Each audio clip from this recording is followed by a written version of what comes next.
बिस्मिल्लाहिर्रहमानिर्रहीम, अस्सलाम वालेकुम। आज हम बात करते हैं nature and purpose of accounting. Last class में हमने डिस्कस की थी टाइप्स ऑफ बिजनेस और आज हम बात करते हैं अकाउंटिंग के हवाले से कि अकाउंटिंग के नेचर किस किस किस्म के हो सकते हैं और हर किसी का पर्पस या ऑब्जेक्टिव हमारे पास क्या है। तो इनसे हमारे पास तीन तरह के हमारे पास टॉपिक्स हैं। सबसे पहले है financial accounting and it's objectives, दूसरा है cost accounting and it's objectives, तीसरा है management accounting and it's objectives. आज पहले दिन हम बात करेंगे financial accounting and it's objectives के बारे में कि फाइनेंशियल अकाउंटिंग है क्या और इसके ऑब्जेक्टिव्स क्या हैं। लेट सपोज मैं आपको अगर फाइनेंशियल अकाउंटिंग की डेफिनेशन बताऊं तो फाइनेंशियल अकाउंटिंग की डेफिनेशन आपको स्क्रीन पे नजर आ रही होगी। It is the process of identifying, measuring and communicating economic information to users। ये एक ऐसा प्रोसेस है जिसमें आप आइडेंटिफाई करते हैं, मेजर करते हैं, देन कम्युनिकेट करते हैं इकोनॉमिक इंफॉर्मेशन अपने यूजर्स को।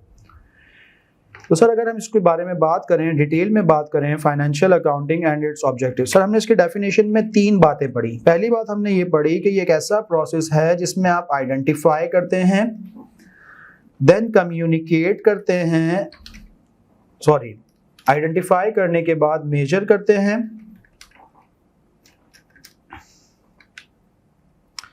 और देन कम्युनिकेट करते हैं अपने बिजनेस की इकोनॉमिक इंफॉर्मेशन।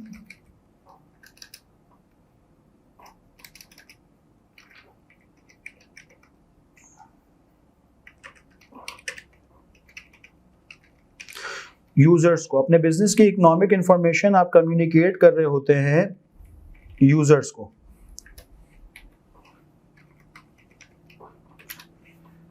सर इसको अगर हम एक एग्जांपल से समझने की कोशिश करें, लेट सपोज मैं आपसे कहता हूं कि किसी दिन संडे वाले दिन आपके वालिद साहब ने आपको पैसे दिए और कहा वालिदा के साथ जाके घर की ग्रॉसरी ले आए। अब संडे वाले दिन आपकी आदत है सुबह में देर से उठने की। अम्मा ने जो है आपकी सुबह सुबह उठा दिया कि चलो बच्चे आओ ग्रॉसरी लेने चलते हैं इम्तियाज सुपर स्टोर। अब आप नींद से उठे गुस्से में, जैसे तैसे, अम्मा को कुछ कह नहीं सकते थे लेकिन आप अम्मा के साथ गए इम्तियाज सुपर स्टोर। रास्ते में परेशान होते हुए पहुंचे।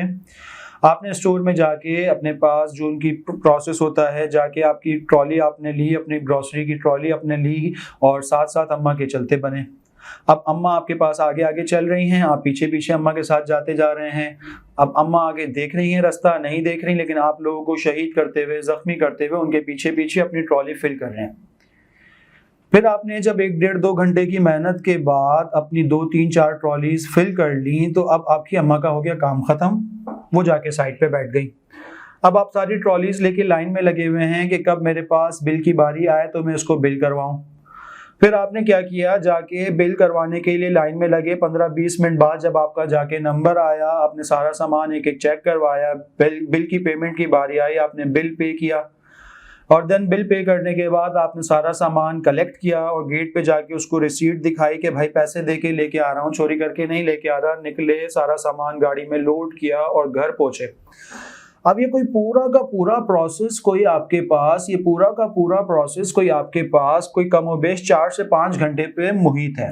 4 से 5 घंटे का ये टाइम है सुबह घर से निकलने से लेके शाम को वापस घर आने तक। अब शाम में जब आपके फादर, आपके वालिद साहब आपसे पूछते हैं हाँ बेटा क्या हुआ, मैंने आपसे कहा था ग्रॉसरी लेने जाना, तो आप उनको पूरी स्टोरी नहीं सुनाते, A to Z पूरी कहानी नहीं सुनाते। उनसे आप सिर्फ एक छोटी सी काम की बात करते हैं, जी अब्बू मैं गया था अम्मी के साथ और मैंने ये सामान खरीदा। मतलब अब पूरा प्रोसेस आप नहीं बताते, हम नीचे गए, गाड़ी नहीं थी, भाई ले गए थे, मोटरसाइकिल नहीं थी, हम चिंची ऊपर करीब में गए, फिर यूं हुआ वहां जाके, नहीं, आपने किस्सा मुख्तसर, अब्बू मैं अम्मा के साथ गया ग्रॉसरी ले आया। आपने उस पूरी सी बात में काम की बात को आइडेंटिफाई किया।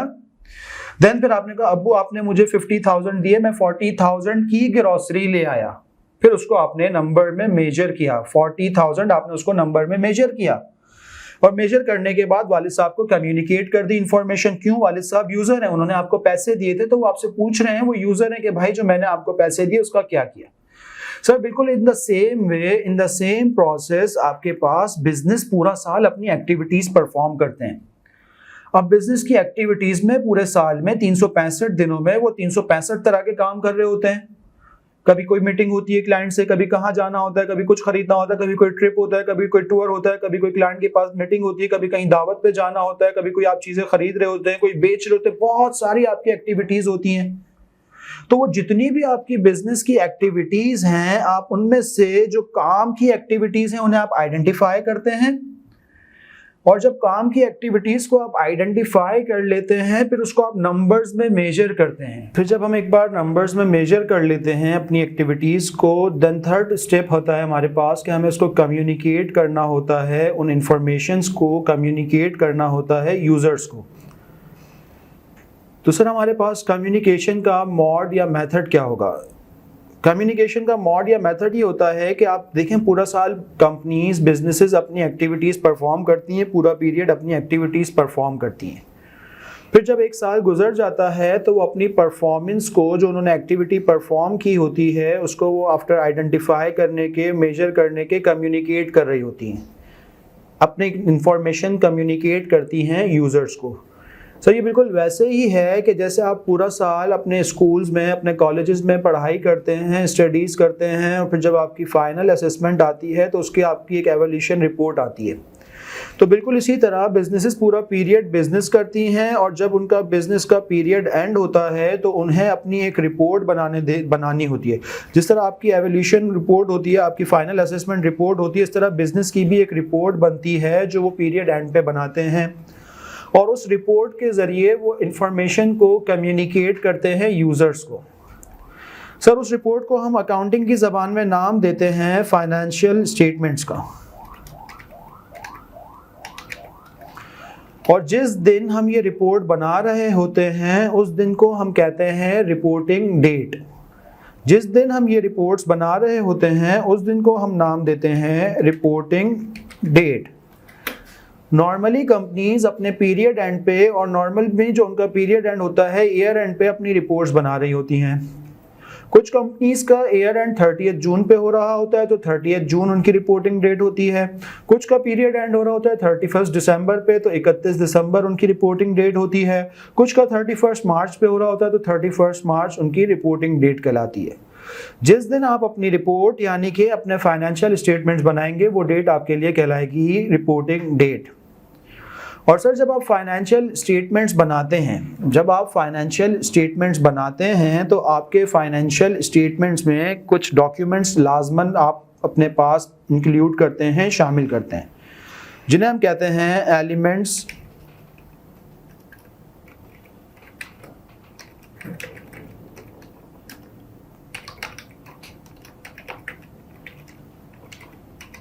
Financial statements. दुनिया भर में कोई भी ऑर्गेनाइजेशन जब भी अपने फाइनेंशियल स्टेटमेंट बनाएगी उसमें 5 तरह के डॉक्यूमेंट्स वो लाजमी इनकॉर्पोरेट करेगी, जिनके नाम कुछ इस तरह से हैं। पहला डॉक्यूमेंट कहलाता है स्टेटमेंट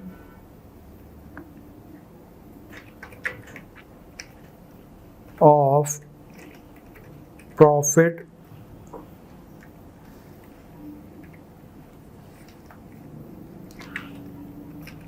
एंड लॉस, जिसे हम सादा लफ्ज़ों में, आसान ज़बान में इनकम स्टेटमेंट भी कहते हैं। दूसरा डॉक्यूमेंट आपके पास कहलाता है स्टेटमेंट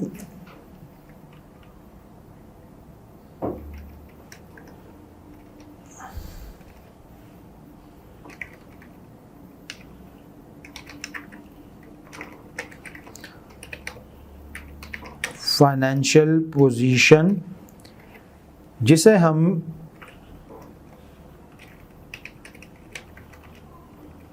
बैलेंस शीट भी कहते हैं। तीसरा डॉक्यूमेंट हमारे पास होता है स्टेटमेंट चेंजेस इन इक्विटी। चौथा हमारे पास होता है कैश फ्लो स्टेटमेंट्स।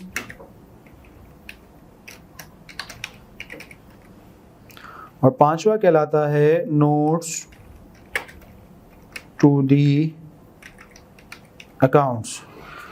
सर दुनिया भर में जब भी कोई कंपनी अपनी रिपोर्टिंग डेट पे अपने फाइनेंशियल स्टेटमेंट बनाएगी तो उन फाइनेंशियल स्टेटमेंट्स में ये 5 तरह के डॉक्यूमेंट्स लाजमी होंगे। Statement of profit and loss जिसे हम इनकम स्टेटमेंट कहते हैं, स्टेटमेंट ऑफ फाइनेंशियल पोजीशन जिसे हम बैलेंस शीट कहते हैं, statement of changes in equity, cash flow statements and notes to the accounts.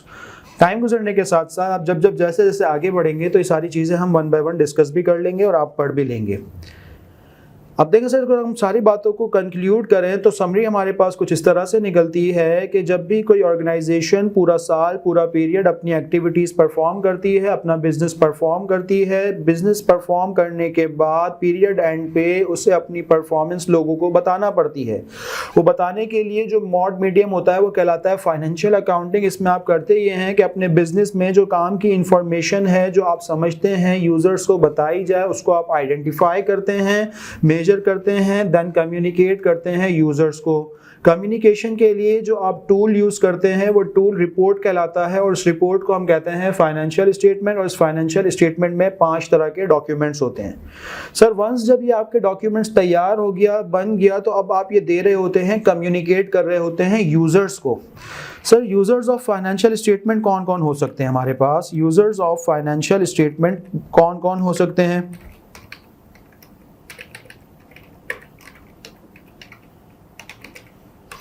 Sir users of financial statements के लिए मैं अगर आपको बिल्कुल उसी तरह की पहले से जो हमने एग्जांपल थी उसी को कैरी ऑन करें कि आप पूरा साल पढ़ाई करते हैं, स्कूल कॉलेज जाते हैं, साल के एंड पे जब आपका फाइनल असेसमेंट होती है तो आपके रिजल्ट्स आते हैं। अब उस रिजल्ट्स के कुछ यूजर्स होते हैं, लाइक आपके पास आपके वालिद साहब, आपके फादर जो पूरा साल आपके ऊपर इन्वेस्टमेंट करते हैं, उनका पैसा आपके ऊपर लगा हुआ होता है, तो उन्हें ये बात से बहुत ज़्यादा असर पड़ता है कि आप उन्होंने जो इन्वेस्टमेंट की उसका रिटर्न क्या मिला, क्या मेरा बच्चा कामयाब हुआ या नहीं हुआ। आपके वालिद साहब पूरा साल आपसे इस बारे में सवाल करें या ना करें, बट फाइनल असेसमेंट पे वो आपसे लाजमी पूछते हैं कि आपका रिजल्ट क्या बना।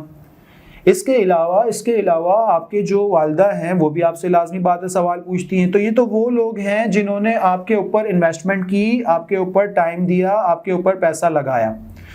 फिर दूसरे आपके जो यूजर्स होते हैं आपके रिजल्ट्स के, आपके रिपोर्ट कार्ड के, आपके टीचर्स होते हैं जिन्होंने आप पे मेहनत की। तीसरे आपके जो रिजल्ट्स के जो यूजर्स होते हैं वो आपके दोस्त वगैरह होते हैं जिनके साथ आप पढ़ा करते थे। चौथे आपके साथ वो लोग होते हैं जो आपके रिलेटिव्स हैं, तो उनको भी पता होना चाहिए, पता होता है, उनको भी फिक्र होती है कि आपकी क्या रिजल्ट्स रहा, कैसी परफॉर्मेंस रही, वो सब आपसे सवाल करते हैं। सर इसी तरह जब भी बिजनेस अपनी रिपोर्ट बनाएगा, अपने फाइनेंशियल स्टेटमेंट बनाएगा, तो उसके कुछ यूजर्स होते हैं जिन्हें हम कहते हैं जो सबसे बड़े यूजर्स या सबसे बड़े आपके पास बिजनेस के रिपोर्ट्स के यूजर ओनर्स कहलाते हैं, या जिन्हें हम in other words share holder भी कह सकते हैं। जैसा कि अभी हमने थोड़ी देर पहले डिस्कस किया कि जो कंपनी होती है उसकी ओनरशिप डिफरेंट लोगों के पास होती है और जिसके पास कंपनी का शेयर होता है वो कंपनी का शेयर होल्डर बन जाता है और शेयर होल्डर कंपनी का ओनर भी होता है। इसी तरह जो बिजनेस के मैनेजर्स हैं वो भी आपके पास आपके यूजर्स ऑफ फाइनेंशियल स्टेटमेंट है, क्योंकि इसकी बेसिस पे उनकी परफॉर्मेंस एवेल्युएट की जाएगी। सर सेल्स मैनेजर की परफॉर्मेंस देखी जाएगी कि आपने कितने रुपए की सेल्स की, उसकी बेसिस पे उसकी परफॉर्मेंस एवेल्युएट होगी। प्रोडक्शन मैनेजर की परफॉर्मेंस देखी जाएगी कि आपने कितने रुपए का सामान प्रोड्यूस किया, उसकी परफॉर्मेंस उसकी बेसिस पे एवेल्युएट की जाएगी। तो मैनेजर्स भी आपके वन ऑफ द यूजर्स होते हैं फाइनेंशियल स्टेटमेंट के। इसी तरह आपके सप्लायर्स भी, आपके जो सप्लायर जो आपको रॉ मटेरियल या फिनिश गुड्स प्रोवाइड कर रहे होते हैं वो भी आपके फाइनेंशियल स्टेटमेंट के यूजर्स हो सकते हैं। कैसे सर एक बंदा मुझे क्रेडिट पे सामान देता है, उसको मेरी फाइनेंशियल परफॉर्मेंस जब तक ना पता चले तो वो मुझसे किस तरह से बिजनेस कर सकता है। लेट सपोज वो मुझे क्रेडिट पे सामान तो दे, लेकिन मेरे पास इतने पैसे ही ना हो कि मैं टाइमली उसके पैसे उसको दे सकूं। तो शायद अगर उसको मेरी फाइनेंशियल परफॉर्मेंस पता चल जाए तो वो मुझे उधार पे सामान देना बंद कर दे। इसी तरह हमारे पास सप्लायर्स के साथ साथ हमारे जो कंपेटिटर्स होते हैं मार्केट में बैठे हुए, वो भी यूजर्स ऑफ फाइनेंशियल स्टेटमेंट होते हैं। भाई वो चेक करेंगे ना कि यार इसके पास कितना मार्केट शेयर है। पेप्सी वाले को अपनी सेल से ज्यादा कोक की फिक्र होगी कि यार मेरा मार्केट शेयर कितना है, कोक के पास कितना मार्केट शेयर है। नॉर वाले को अपने से ज्यादा मैगी की फिक्र होगी कि मैगी का नूडल कितना बिकता है, मेरा नूडल कितना बिकता है।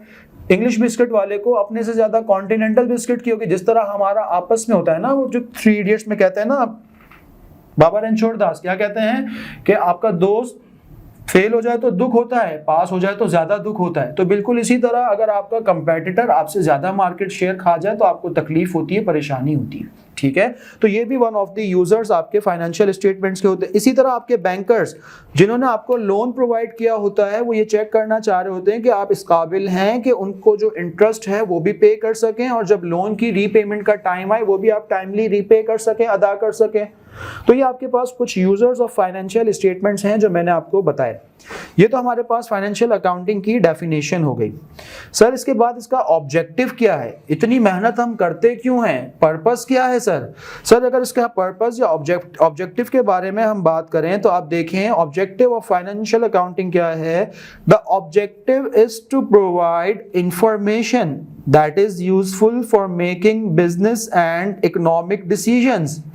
कि सर ये जो आप यूजर्स को ये जो इंफॉर्मेशन प्रोवाइड कर रहे हैं अपने बिजनेस की, इस इंफॉर्मेशन को यूज करके वो अपने बिजनेस और इकोनॉमिक डिसीजंस ले सकें, इस इंफॉर्मेशन को यूज करके वो अपने बिजनेस और इकोनॉमिक डिसीजंस ले सकें। लेट सपोज मैंने लास्ट एग्जांपल आपको बताई कि मैंने बिजनेस स्टार्ट किया, मैं एक छोटा सा अपने बिजनेस का अगर फाइनेंशियल स्टेटमेंट 2 लाइन का बनाऊं, मैं अपने वालिद साहब मेरे इन्वेस्टर हैं, मैंने उनसे कहा कि अब मैं अगर उनको कुछ इस तरह से अपनी रिपोर्ट करूं प्रेजेंट कि मेरी इस साल जो इनकम हुई है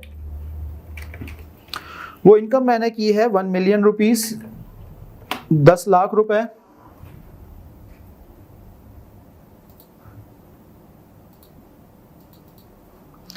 और जबकि मैंने एक्सपेंसेस किए हैं पूरे साल में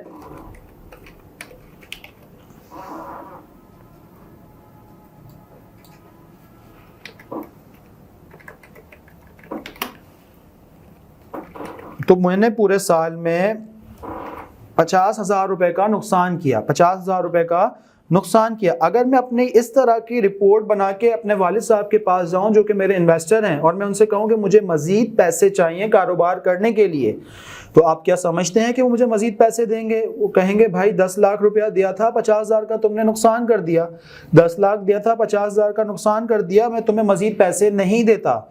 लेकिन अगर मैं इसी को थोड़ा सा स्विच कर लूं, मैं कहूं कि मैंने 10 लाख रुपए की सेल की, 10 लाख रुपए की मेरी इनकम है